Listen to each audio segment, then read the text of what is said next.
I'm Steffen Thomas's youngest daughter, and I have worked with the Steffen Thomas Museum of Art since its inception in 1997. The museum's mission is to protect and exhibit the collection of art that was left to my mother, Sarah Douglas Thomas. She opened the museum when she was 90 years old. She was determined to keep the collection together in a museum setting.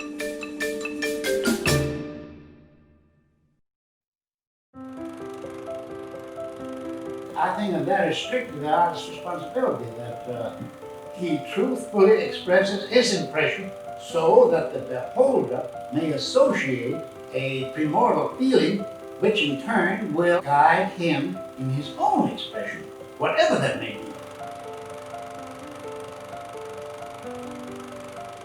Well, Atlanta at the time he came was an important art center, and there were some leaders in Atlanta then in the arts community. But he was so social and could meet anybody, and he was doing sculptures of everybody.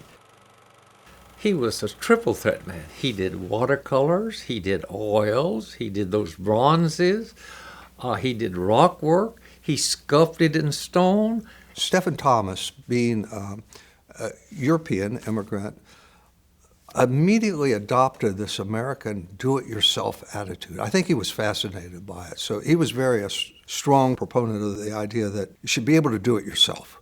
You should know everything about the craft. When he established his Midtown studio, where now you have the castle still sitting, but surrounded now by skyscrapers, you can imagine him working in this old shed or barn behind the castle, making these incredible sculptures, meeting the people in Midtown, creating the first masquerade ball card for the art parties at the castle that was raising money to bring modern artists to Atlanta.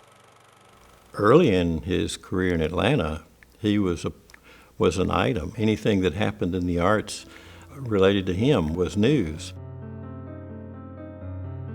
Just so happened that there was a young lady named Sarah Douglas who lived with her family on 14th Street.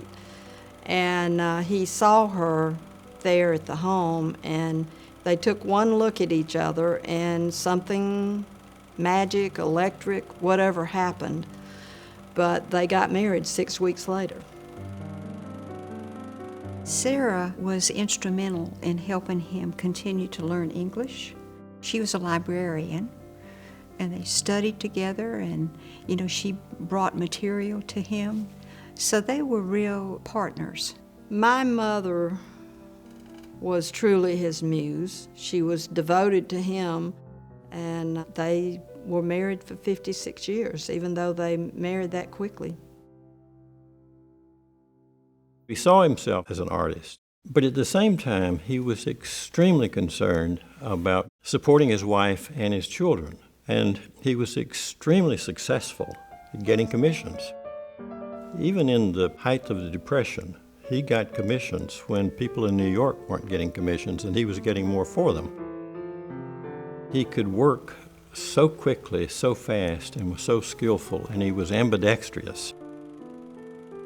It wasn't merely the craft, but everything said something. If you did a portrait of a person, that portrait was not simply an image of that person.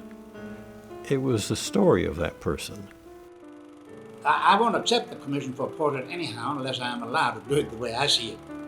So this is number one requirement, because I think a portrait should not be just a likeness that is absolutely unacceptable as a work of art.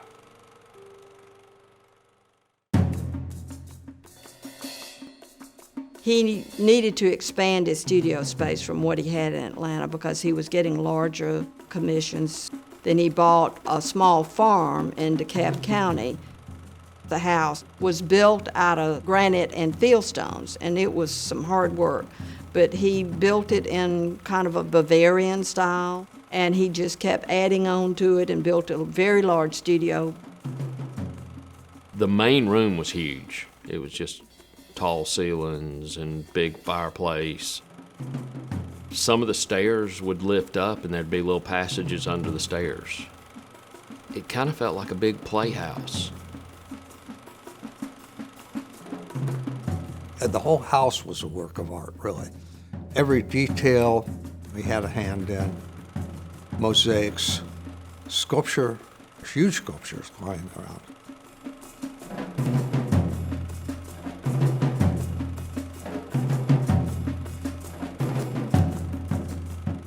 I cannot conceive that I would sit in one place and pursue one thing day in and day out. I must have life and vivaciousness. Steffen worked in so many different media. Yes. And you can spot him. He had a style, he had an aesthetic, but there was such variety, whether it's sculpture, whether it's paintings or drawings.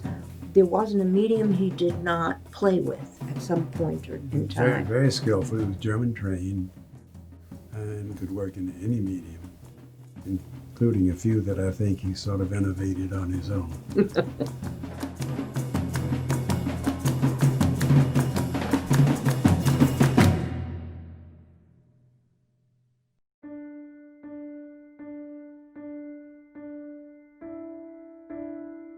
Well, there were at least two things that I think you could say are almost pervasive in his work. One was this idea of motherhood and the Madonna, and the Madonna being the strength of a society. It occurs over and over in his art, the image of the mother and her children or the family. He was very attached to his own mother. So you see this very tender pose of the mother holding one baby and hand on the head of the other child, standing near her, and frequently the poses, they're bonded like a unit. Another sculpture shows a man leaning on a very strong woman with a small child beside them. But the woman is ramrod straight, holding up this soldier who is literally has his head over leaning on her.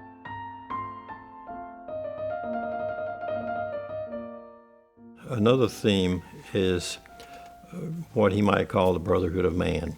And you'll see figures together who represent to him that brotherhood of man and that importance of being concerned about other people.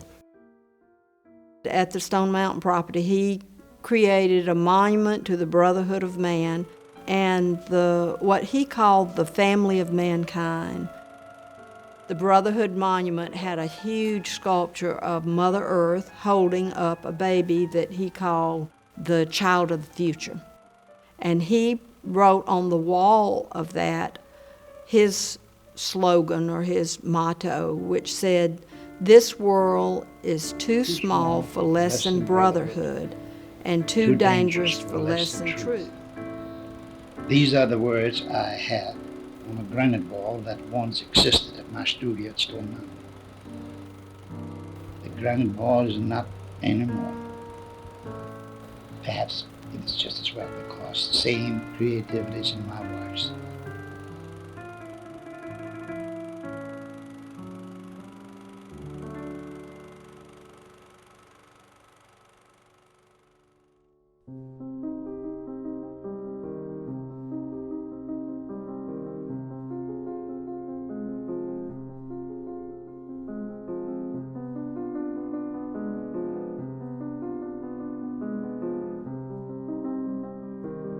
A community without art is a very bland, boring place.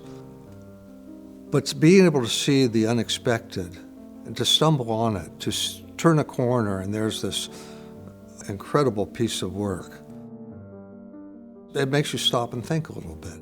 It makes one aspire to bigger and greater things. It redefines the ordinary.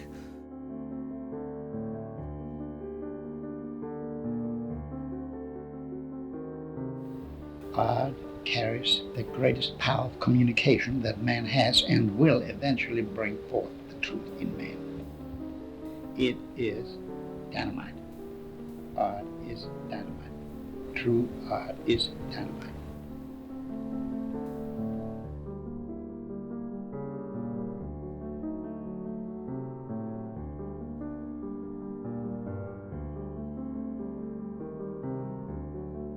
His legacy is his art, obviously, and I feel very, very fortunate to be able to participate in continuing the message and the art of the Brotherhood of Mankind, always striving, always hoping for it.